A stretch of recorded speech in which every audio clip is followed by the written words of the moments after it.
Senator Lindsey Graham blasts Donald Trump over Israel commencing.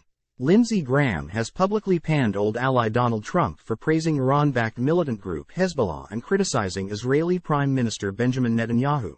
The criticism, aired in an interview Sunday, came days after Trump labeled the Lebanese terror group as very smart during a campaign speech in Florida, before suggesting Netanyahu was not prepared for Hamas's deadly attack last week.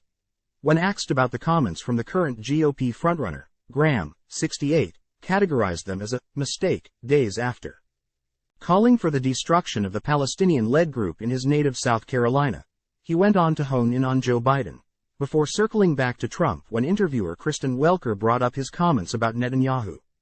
Amongst the divisive rhetoric spouted by the aspiring president was that Netanyahu was hurt very badly by a supposed intel failure that predated the strike, allowing hundreds of Hamas to launch a wave of killing that left at least 1,200 Israelis dead.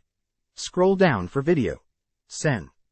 Lindsey Graham publicly panned old ally Donald Trump for praising Iran-backed militant group Hezbollah and criticizing Israeli Prime Minister Benjamin Netanyahu on Sunday. The criticism, aired in an interview Sunday, came days after Trump labeled the Lebanese terror group as very smart during a campaign speech in Florida, where he also declared Israel's head of state was not prepared for Hamas's deadly attack. Graham, a devout Republican, on Sunday said he fundamentally disagreed with Trump's assessment, agreeing with Israel's Ministry of Communications that the language should be considered shameful. That was a huge mistake, Graham said on NBC's Meet the Press. If I were President Trump, I'd talk about being the strongest president for Israel in modern times. Yeah, it was a mistake. The Barb, aside from echoing one given to reporters in his home state 2 days earlier, referred to accomplishments like Trump's work on the Abraham Accords, bilateral agreements that sought to normalize Israeli-Arab relations. Other landmarks set by the famously flippant 77-year-old while in office were recognizing Jerusalem as the capital city of Jerusalem, and the notoriously disputed Golan Heights region as a part of the country as well. What I would recommend to President Trump: talk about what you did when you were president, Graham told reporters Friday, flanked by several faith leaders in front of an Israeli flag. On Sunday, Graham bolstered his claim by turning his crosshairs briefly toward the current administration, claiming they are responsible for the current climate seen in the Middle East. Specifically, Graham said that the Biden administration's border policies are failing, along with the president's current policies against Iran. An outspoken enemy of both the U.S. and Israel, Iran currently trains the militia group that for years has sought to join the Palestinian cause, a maneuver that some say could spell doom for Israel and its allies.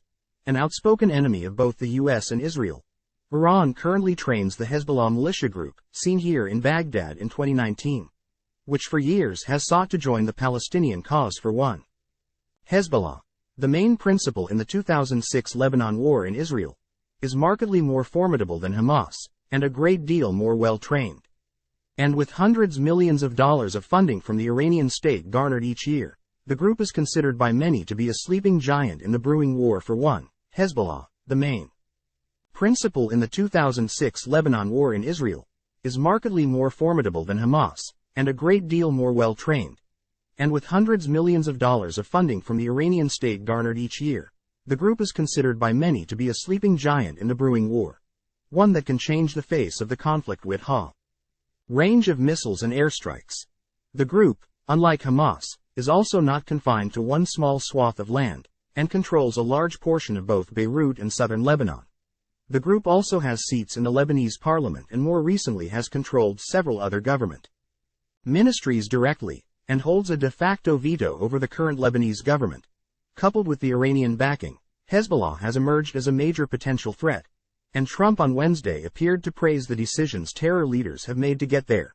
You know, Hezbollah is very smart, Trump told attendees at the Club 47 USA event in West Palm Beach, amid Israel's concerns that the group could open another front in the war from the north and bring more countries into the conflict. They're all very smart. Trump on Wednesday appeared to praise the decisions the terror group has made over the decades to secure their current sphere of influence, currently engaged in a war of words with Israel's prime minister, seen here visiting Israeli troops last week. Trump also said Israel needs to strengthen itself up, before laying blame for the attack on Netanyahu himself for being unprepared. Time equals 400 ms, greater than over 3,200 people have died on both sides in the fighting last week, including at least 1,200 Israelis. Pictured. Covered bodies gathered at Kibbutz Be'eri near the border with Gaza, the site of an infiltration by militants on the weekend. When asked about the Netanyahu rebuke, Graham simply said, "I thought it was not helpful," before listing some of Trump's accomplishments in regard to Israel currently engaged in a war of words with Israel's prime minister. He added that Israel needs to strengthen itself up, before laying blame for the attack on Netanyahu himself in an ensuing interview. Time equals 400 ms, greater than aired Thursday. The Talk with Brian Kilmeade saw Trump accused Netanyahu of being unprepared for last weekend's surprise assault. He told the interviewer, "We have to protect Israel. There's no choice, and we have to do it." Of Netanyahu, who has vowed to target what he called an evil city in coming days with an anticipated ground assault, Trump said, "He has been hurt very badly because of what's happened here. He was not prepared. He was not prepared, and Israel was not prepared. And under Trump, they wouldn't have had to be prepared." When asked about the Netanyahu rebuke, Graham simply said, "I thought it was not helpful," before listing some of Trump's accomplishments in regard to Israel. He said, "President Trump, he recognized Israel, Jerusalem, as the capital. He recognized Golan Heights as part of Israel. He put in place the Abraham Accords." Time equals 400 ms, greater than, "That's what I would have brought up," he told Welker. "No, I would not criticize Netanyahu." When asked whether Trump's comments were disqualifying, Graham turned his attention toward Biden, arguing that the current president has failed to instill fear in nations like Iran and Russia as Trump did when he was president. Graham said, "I'm not here. I haven't beat on Biden a whole lot. It's his policies toward appeasing Iran, withdrawing from Afghanistan, looking weak in the eyes of Russia. Are they disqualifying?" He went on to ask. Time equals 400 ms, greater than, "We'll have an election," he continued, calling President Trump a strong president. Of Netanyahu, who has vowed to target what he called an evil city in coming days with an anticipated ground assault, Trump said, "He has been hurt very badly because of what's happened here. He was not prepared." Time equals 400 ms, greater than. The warning comes days after several Hamas commanders who led the terror group's rampage October 7 were killed in airstrikes, and after ex-Hamas leader called for Muslims around the world to take part in a day of jihad. Pictured. Smoke after Israeli airstrikes in Gaza on October 12. The death toll has topped 1,000 in Israel as the country plots a bloody revenge on the people of Gaza. They were afraid of him, he added. Iran was afraid of him, and Russia was afraid of him. We've lost deterrence. We need to regain it. He then disclaimed, "I'm not here talking about the 24 election. I'm talking about destroying Hamas in a way that will make Israel safer and the Palestinian people freer." The interview came days after another high-profile GOP candidate, Florida's Ron DeSantis, offered Trump some choice words on his pointed comments, without referring to his rival by name. Time equals 400 ms, greater than. The Republican nominee hopeful wrote on X in response, "Terrorists have murdered at least 1,200 Israelis and 22 Americans and are holding more hostage, so it is absurd that anyone, much less someone running for president, would choose now to attack our friend and ally, Israel, much less praise Hezbollah terrorists as very smart." Time equals 400 ms, greater than. As president, I will stand with Israel and treat terrorists like the scum that they are, he added. As the conflict threatens to escalate, several cities like New York found themselves on red alert due to looming concerns over demonstrations related to the conflict. The FBI, meanwhile, through Director Christopher Wray, has warned of a rise in domestic threats recorded by the Bureau since last weekend's attacks.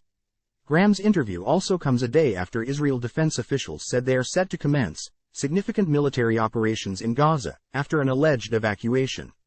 Wray told attendees Saturday, "There's no question, threats are on the rise as a result, as Biden has vowed to target any other country who involves itself in the budding conflict." On Sunday, he called for Americans to not lose sight that innocent Palestinians are dying in the fighting in Israel, while stating the U.S. has an obligation to defend the sovereignty of Ukraine and Israel as both nations face unprompted attacks. Congress and Biden have sent on several occasions more financial aid and weapons assistance to Ukraine. even as Republicans call for a decrease in U.S. aid and instead call on Europe to act.